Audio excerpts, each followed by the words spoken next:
Une œuvre d'intégration d'architecture s'intégrant aux diverses saisons. Parce que l'automne, les grimpants deviendront entièrement rouges.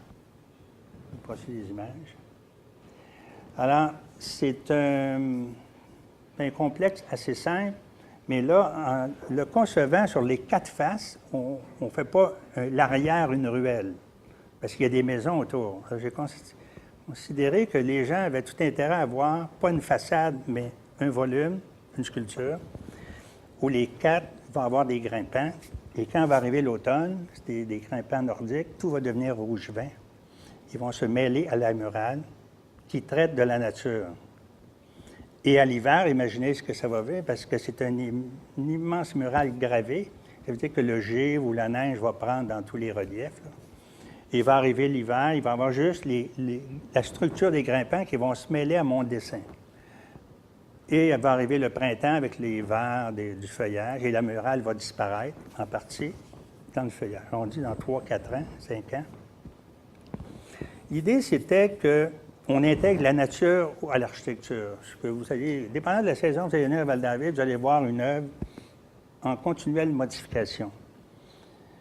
Mais c'est une œuvre d'intégration qui s'intègre aux saisons et qui mêle la couleur et prendra forme progressivement selon les années, d'ici 3, 4, 5 ans.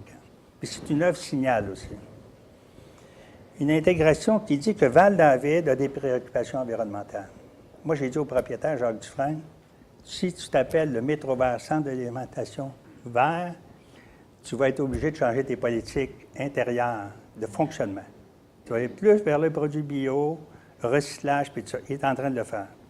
Alors, nous, à la façade de l'édifice, on a construit un grand bassin pour récupérer toutes les eaux de pluie. Et la muraille sera installée vers le printemps. Alors, après avoir développé cette idée-là, j'appelle, sous le conseil de mon épouse, Jacques Dufresne, le propriétaire, puis je lui dis que j'ai rêvé à un projet. Il dit, c'est extraordinaire. Il me remet les plans et devis, puis il dit, mais poursuis ta réflexion. Et comme je pars en voyage pour quelques mois de création, j'apporte ça et je poursuis la réflexion. Je fais réaliser une grande maquette qu'on a vue tantôt. Et là, on présente ça au comité d'urbanisme et se produit un miracle. Le comité d'urbanisme accepte le projet, le conseil municipal, et on se présente en consultation publique et la population embarque dans ce projet-là comme si on les avait fait rêver qu'on ferait quelque chose d'unique à Val-David. Et ça se fait avec d'autres personnes aussi de Val-David. On travaille 5 sur cette chose-là. On peut voir l'œuvre. Alors, on a déménagé le presbytère près de l'église. On voit ici le métro qu'il y a là actuellement. De suite. Et la consultation publique durant les journées de la culture. Oui, c'est Coro ici. On a fait une consultation publique.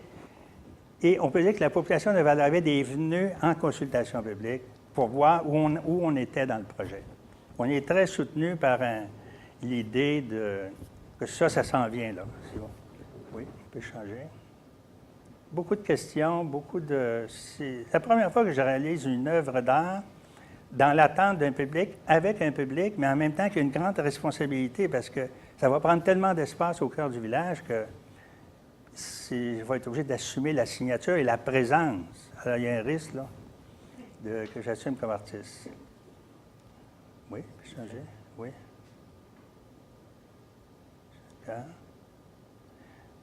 Prêt. Alors, pendant des mois, j'ai dessiné la murale, c'est 65 panneaux de 4 par 8 gravés. Et je suis parti, j'ai fait une étude sur les plantes, les herbes de Marie-Victorin, sur les oiseaux, les fruits, les fleurs, les insectes, et ça représente la vie. Au début, ça devait s'appeler Esta la Vida, la vie, mais je trouve que c'est un titre un peu trop à la mode. Autour de mon jardin, c'est une chose qui s'applique un peu à tout le monde. C'est comme l'histoire d'une vie, l'histoire de...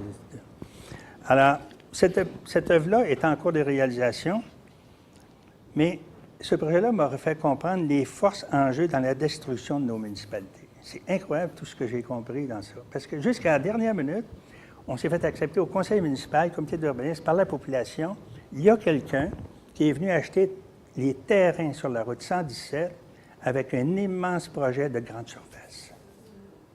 On a été menacés jusqu'à la dernière minute. Et le conseil municipal a passé un règlement d'urbanisme interdisant cette construction-là.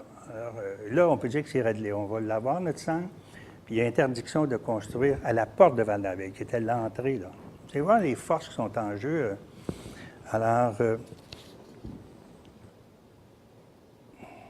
ce projet m'aura fait réaliser les forces en jeu et la destruction de nos municipalités, une force économique sans imagination, puis le profit à court terme, répétant le standard et conventions de la laideur importée.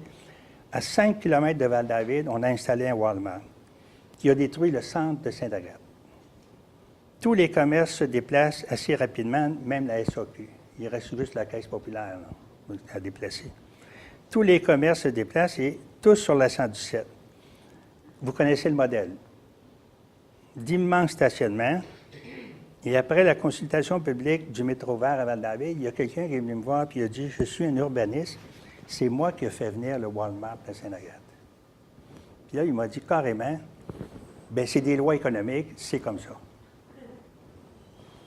Bien là, je lui ai dit on a même payé les infrastructures. Les citoyens ont payé les infrastructures du Walmart. Alors, je lui ai dit vous avez gagné. Vous ne vouliez pas que le Walmart s'installe à Sainte-Adèle, vous l'avez eu. Alors, vous l'avez, votre Walmart, alors vivez avec. Puis laissez-nous développer un autre modèle de communauté.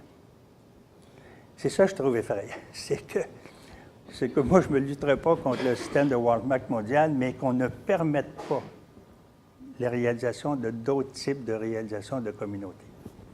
Alors, l'œuvre est en réalisation. On voit, c'est un énorme travail que j'ai rarement fait à cette dimension-là. Alors, j'ai des aides qui peuvent passer. Alors, on voit la partie gravée des pièces. Alors, je suis installé aux usines La Papeterie Roland à Mont-Roland, parce que c'est une immense usine pour réaliser cette œuvre-là. Ça fait quelques mois qu'on est dessus. Alors, on voit les esquisses. Et on voit l'étape de peinture. Alors, c'est une œuvre physiquement lourde à réaliser. Alors, on a jusqu'en janvier et on devrait l'installer au mois de mai. On voit ici. Alors, c'est une œuvre sur la nature et d'intégration, mais ce n'est pas un panneau publicitaire, là. C'est une œuvre en évolution, puis je trouve que je suis prêt à réaliser mon désir dans la communauté de Val-David. Je vous remercie beaucoup.